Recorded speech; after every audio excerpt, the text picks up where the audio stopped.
the man from Abilene.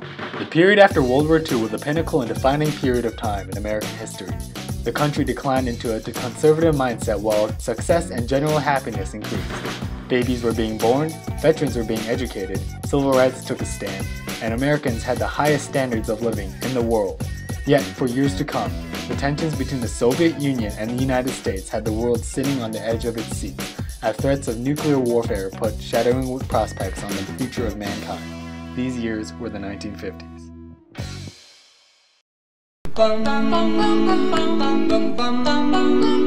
Mr. Simon, bring me a drink. During World War II, women were able to take many white-collar jobs that were left open due to the amount of men overseas.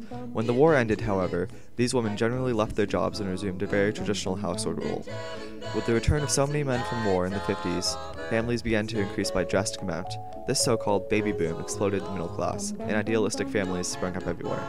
As women returned home to a more conservative role, this cult of domesticity became a popular mindset to many Americans. A woman's job was to raise the kids and make the husband comfortable after his presumably long day at work. As the decade crept closer to the 60s, however, women began seeing an increase in the number of jobs available to them. Though mostly clerical work, this rise in independence led to a cultural shift in the 60s and eventually a much different future for women. In modern times, about 65% of women are in the labor force. The effects of the baby boom are also visible.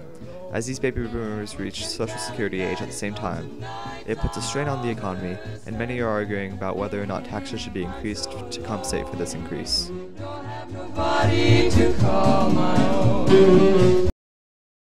The GI Bill allowed for war veterans to receive an education which allowed them to get white-collar jobs. This created a whole new middle class. By the end of 1956, roughly 2.2 million veterans had used the GI Bill education benefits in order to attend colleges or universities. An additional 6.6 million used this program for some kind of vocational training. This new middle class created more consumers, which in turn contributed to the post-World War II economy. Of Ford's Lifeguard design. See your Ford dealer soon.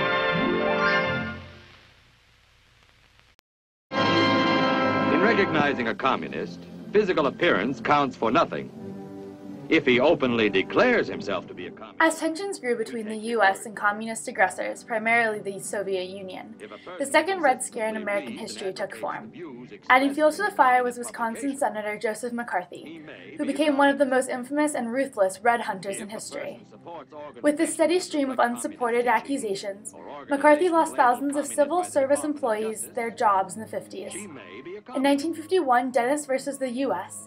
led to the Smith Act, which became the first peacetime anti-sedition law ever made.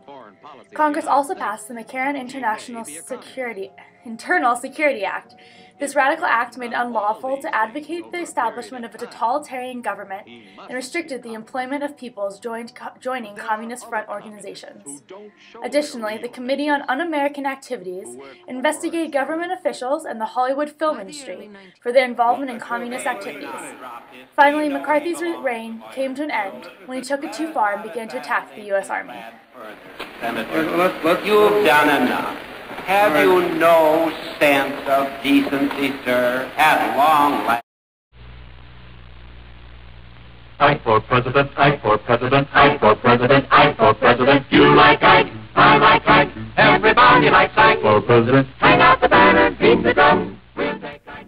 In the election of 1952, Republicans easily nominated World War II General Eisenhower and running mate Richard Nixon. The Democrats had a more difficult time finding a candidate due to the previous scandals in the recently tarnished Democratic Party.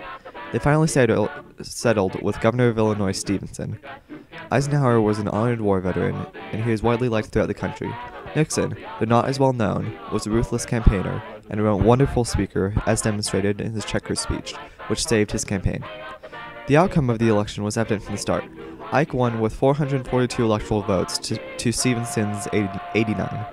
A month later, Ike stood true to his promise and took a 3-day visit to Korea, yet unfortunately did not achieve peace with the North Koreans. Notably, Eisenhower was the first candidate to really take advantage of the blossoming post-World War II technology boom. His use of TV ads no doubt helped him spread his message across America.